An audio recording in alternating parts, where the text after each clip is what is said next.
नमस्कार मित्रांनो, प्रेमाची गोष्ट या मालिकेच्या आजच्या भागात आपण पाहणार आहोत. सागर ऑफिसमध्ये बसलेला असतो त्यावेळी मुक्ता डोअर नॉक करून आतमध्ये येते. मिहीर सुद्धा तेथे असतो तर मिहीर तेथून निघून जातो. त्यानंतर मुक्ता सागरला विचारते, काय झाले तुम्हाला? तर सागर म्हणतो, मी कामात आहे, दिसत नाहीये का तुम्हाला? तर मुक्ता त्याच्यासमोर असलेला लॅपटॉप बंद करते आणि त्याला म्हणते, ते मला दिसतंय पण तुम्ही काहीच बघायचं नाही असं ठरवलंय का? मी सकाळपासून तुमच्यासोबत बोलण्याचा प्रयत्न करतीये परंतु तुम्ही माझ्याकडे पाठ फिरवून निघून जाताय. आता घरातून निघालात, गाडी पकडली आणि ऑफिसमध्ये आलात. काही हरकत नाही, मी इथे येऊन बोलते आता तुमच्याशी. तुम्ही कितीही मला टाळण्याचा प्रयत्न केलात किंवा माझ्यापासून दूर जाण्याचा प्रयत्न केलात तरी मी तुम्हाला जाऊ देणार नाहीये. मी तुम्हाला असं सोडणारच नाहीये. माझ्याशी बोला. मला उत्तर हवंय माझ्या प्रश्नाचं. का वागताय तुम्ही माझ्याशी असं? माझ्या आणि आशेबद्दल तुमच्या डोक्यात असं काहीतरी येतंय हे कळल्यापासून मी तुमच्याशी बोलण्याचा प्रयत्न करतीये सागर. ऐका ना, आमच्यात काहीच नाहीये असं. तुम्हाला जे काही वाटतंय ना तसं काहीच नाहीये. ठीक आहे, त्याला बाजूला सोडा. सागर, आपण एकमेकांचे चांगले मित्र आहोत ना? मग तुमचा विश्वास नाहीये का माझ्यावर? का खरंच मी तुम्हाला इतकी कॅरेक्टरलेस वाटतीये? सागर मात्र तिच्याशी काहीच बोलत नसतो तर ती म्हणत असते, मला माझ्या प्रश्नांची उत्तरं हवी आहेत. नात्यामध्ये प्रेम थोडं कमी असेल तरीही चालतं पण विश्वास आणि प्रामाणिकपणा हा असावाच लागतो. तर सागर तिला म्हणतो, प्रामाणिकपणा आणि विश्वास याच्या गप्पा तर तुम्ही मारूच नका. तुमचा तो मित्र आणि तुम्हा दोघांनाही पाहिलंय मी एकमेकांना मिठी मारताना. आणखी काय बघायला हवं होतं मी? विश्वास म्हणे. तर मुक्ता म्हणते, या गोष्टीवरून तुम्ही आपलं नातं जज केलंत? असं जज केलंत आपल्या प्रेमाला? मग तेव्हा विश्वास कुठे होता? मनात आल्या होत्या ना गोष्टी, मग त्याच क्षणी बोलून तुम्ही स्पष्ट का नाही केलं? हक्क आहे ना तुमचा माझ्यावर तेवढा? तेव्हा का नाहीत बोललात माझ्याशी? नाही हिंमत झाली का? तर सागर म्हणतो, डोळ्यासमोर सगळं दिसत असताना काय विचारायला हवं होतं मी? मूर्ख नाहीये मी, सगळं दिसतं आणि व्यवस्थित समजतं सुद्धा. आणि मला हिंमत नव्हती नाही, तुम्हाला माझी किंमत नव्हती. विश्वास आणि प्रामाणिकपणा दोन्ही बाजूने असावा लागतो. तो ज्याच्या बाजूने असतो ना त्याची खिल्ली उडवतात लोक. तर मुक्ता म्हणते, बरोबर बोललात तुम्ही. नात्यामध्ये विश्वास हा असावाच लागतो आणि जो मी आपल्या नात्यात पहिल्या दिवसापासून दाखवलाय. कारण कधी सईच्या निमित्ताने आणि आदित्यच्या निमित्ताने तुमची पहिली बायको आजही आपल्या नात्यात एक्झिस्ट करतेच.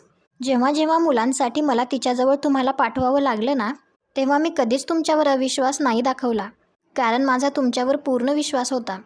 तिथे तर प्रत्येक वेळी ती सिच्युएशन्स क्रिएट करत होती पण डोळ्यांना दिसतंय त्यावर मी दाखवला का कधी विश्वास? नाही दाखवला. तो तुमचा भूतकाळ आहे, त्याला आज आपण आपल्या घरातही वावरू देतोय. आणि माझी जी स्वच्छ निखळ मैत्री जी सगळी तुमच्या समोरच आहे त्याचा त्रास झाला तुम्हाला? ठीक आहे, झाला. मी तोही समजून घेतला आणि म्हणूनच तुमच्याशी बोलायला आले. जर आदराने आणि मनमोकळेपणाने या गोष्टी तुम्हाला सलतायत हे जर मला सांगितलं असतं ना तर सगळ्या गोष्टींचे स्पष्टीकरण दिले असते मी. आजही त्याच गोष्टीसाठी आले होते मी सागर. कारण माझ्या जोडीदाराला, माझ्या मित्राला जर एखाद्या गोष्टीचा त्रास होत असेल तर बायको म्हणून माझं कर्तव्य आहे त्याला ते कम्फर्ट देण्याचं आणि ते द्यायला मी आले होते. पण तुमच्या डोक्यातल्या या सगळ्या खोट्या विचाराने ना मला तुमच्या विचारांची कीव येतेय सागर. कुठली स्पष्टीकरणं देऊ मी तुम्हाला? आणि मुळात का देऊ? कुठल्या विश्वासाबद्दल बोलताय? घेतलेत का हो तुम्ही मला विश्वासात? आणि बोललात का या गोष्टी माझ्याशी? नाही ना. मग आता तुमच्या या चुकीच्या गोष्टींसाठी, तुमच्या या चुकीच्या विचारांसाठी मी कुठलेही स्पष्टीकरण देणार नाहीये. आणि मुक्ता रागातच तेथून निघून जाते. तर सागर मनात विचार करतो, खरंच मी मुक्तावर संशय घेऊन चूक केली का? मी एकदा त्यांच्याशी बोलायला हवं होतं, त्यांचं नीट एकदा ऐकून तरी घ्यायला हवं होतं. नक्की खरं काय किमान हे तरी कळालं असतं मला. घरी जाऊन बोलतो त्यांच्याशी. इकडे सावनी आशयला भेटण्यासाठी आलेली असते तर आशय तिला म्हणतो, मला इतरही खूप कामं आहेत त्यामुळे माझा वेळ वाया घालवू नका. तर सावनी लगेच म्हणते, सगळे बिझनेसमॅन सेमच असतात. रूढ. भेटण्याचं कारण जरी खास नसलं तरी ज्या व्यक्तीबद्दल आहे ती तुमची खास आहे. मुक्ताबद्दल बोलणार आहे मी. आता तरी शांतपणे ऐकाल ना? तर आशय शांतपणे खाली बसतो तर सावनी म्हणते, आता मी तुम्हाला जे सांगणार आहे ते गेले काही दिवस मी घरात ऑब्झर्व करतीये. तुमच्यापासनं काय लपवायचं? आता तुम्ही तर कोळी फॅमिलीचा एक पार्ट झाला आहात. त्यांच्या सुखदुःखात सहभागी होतात, त्यातच आनंद मानता. इनफॅक्ट सागरला जो अवॉर्ड मिळालाय तो पण तुमच्याच रेकमेंडेशनमुळे मिळालाय, माहिती आहे मला. तर आशय म्हणतो, अवॉर्ड त्यांना ऑलरेडी जाहीर झालं होतं. माझ्याकडे ते फक्त रिव्हिजिट करायला आलं होतं आणि मी माझं ओपिनियन दिलं. पण हे सगळं तुम्हाला कसं माहीत? तर सावनी म्हणते, ते इम्पॉर्टंट नाहीये. इम्पॉर्टंट काय आहे की तुम्ही आता कोळी फॅमिलीचा एक पार्ट झाला आहात. मुक्तामुळे. कारण ती तुमची मैत्रीण आहे, चाइल्डहुड फ्रेंड. आणि म्हणूनच मी तुम्हाला काही आतल्या गोष्टी सांगायला आली आहे. आशू म्हणतो, डिरेक्टली मुद्द्यावर या, or else you may leave. तर सावनी त्याला सांगते, मुक्तासाठी घरातलं वातावरण काही ठीक नाही. लग्न झाल्यापासून सागरने तिच्याबरोबर जसं वागायला पाहिजे ना, तसं तो तिच्याबरोबर अजिबात वागत नाही. हे तुम्ही पण नोटीस केलं असेल ना. पण या सगळ्यात ना मुक्ताची घुसमट होते. कोणाकडे बोलणार ना, कोणाकडे तिला बोलताच येत नाही. कालच काय झालं बघितलंत ना तुम्ही. तुमच्यामुळे मुक्तावर त्यांनी संशय घेतला. मला माहिती आहे ना तुमची मैत्री किती छान आहे, प्युअर आहे एकदम. म्हणजे तुम्ही इतकी वर्ष तिच्या आयुष्यात आहात, पण तुम्ही कधी हक्क गाजवला का? नाही ना. हा सागर आत्ता कुठे तिच्या आयुष्यात आलाय आणि किती हक्क गाजवतो, ग्रँटेड घेतो तिला. पण मुक्ता हे सगळं मुकाट्याने सहन करते. म्हणजे मी जर तिची फ्रेंड असते ना, तर मी हे सगळं कधीच सहन केलं नसतं. ज्या नात्यामध्ये रिस्पेक्ट नाही, प्रेम नाही, विश्वास नाही, अशा नात्याची काय गरज आहे? म्हणजे अशा नात्यासाठी कशाला सगळं काही सहन करायचंय? मुक्ता सागरसाठी, त्याच्या फॅमिलीसाठी केवढं किती काही करते, पण कोणाला काही आहे त्याचं? तर आशय म्हणतो, मुक्ता दरवेळी म्हणते की सागर खूप चांगला आहे, त्याची एक वेगळी बाजू आहे.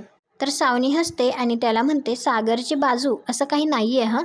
त्या सागरची काही बाजू नाही आहे. त्याच्याबद्दल काहीही हवं असेल ना, तर तुम्ही मला विचारा. त्याच्यामुळे मला कोर्टात जावं लागलंय. माझ्या मुलांपासनं त्याने मला लांब केलं. स्वतःच्या आईवडिलांची बाजू घ्यायचा आणि मला एकटं पाडायचा. आणि आताही तो तेच करतोय. हे लकी प्रकरण बघितलं ना, लकी प्रकरणात सुद्धा त्याने मुक्ताला एकटं पाडून टाकलं.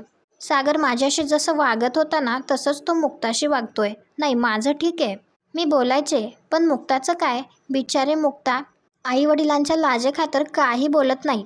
ती मुकाट्याने सगळं सहन करत असते. आय डोंट नो तिने सागरबद्दल तुम्हाला काय सांगितलंय.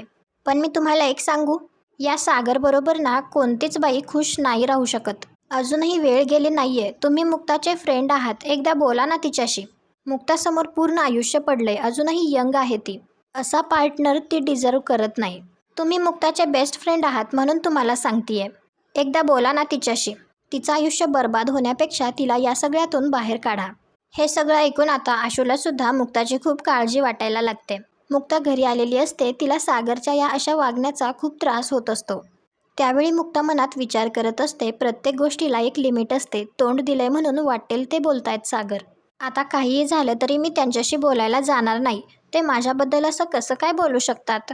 सागरचा विश्वास इतका कमकुवत होता. पण मग फायदा काय आहे या सगळ्याचा? त्यांच्यासाठी उभं राहायचा, त्यांची काळजी घेण्याचा. जर विश्वासच उरला नसेल तर प्रेम आणि आदर कुठून शिल्लक राहणार आहे? तेही जाईलच ना हळूहळू. का गेलाय ऑलरेडी? इकडे ऑफिसमध्ये सागर सुद्धा त्याबद्दलच विचार करत असतो. त्यावेळी आशू तेथे येतो आणि आशूला तेथे पाहून तर सागरला पुन्हा राग येतो आणि तो त्याला म्हणतो, आता इथे येऊन पोचलात? आज मीटिंग आहे का आपली? म्हणजे आमच्या घरी तर तुम्ही सतत असतातच. आजकाल आमच्या घरचा कुठलाही कार्यक्रम तुमच्या उपस्थितीशिवाय पूर्ण होतच नाही ना. बोला, इथे काय काम काढलं तुम्ही? तर आशय म्हणतो, मिस्टर सागर कोळी तुमच्याबद्दल खूप ऐकून होतो.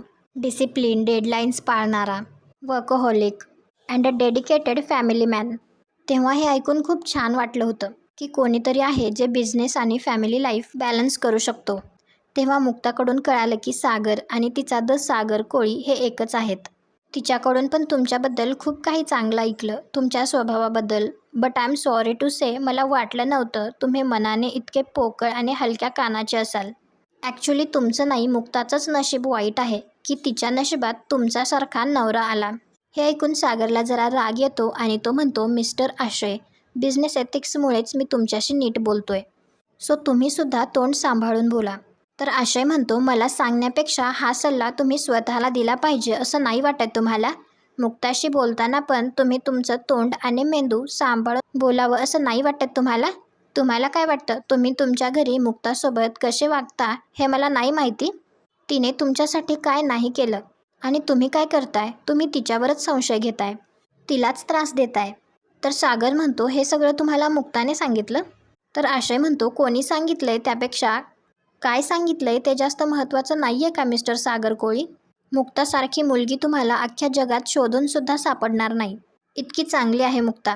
तिने तुमच्यासाठी काय नाही केलं. तुमच्या मुलाला सांभाळून घेतलं, तुमच्या मुलीला आपलं मानलं, तुमच्या फॅमिलीमध्ये ॲडजस्ट झाली आणि त्याच्यावर तुमचा स्वतःचा इगो, सगळं सांभाळून घेतलं तिने.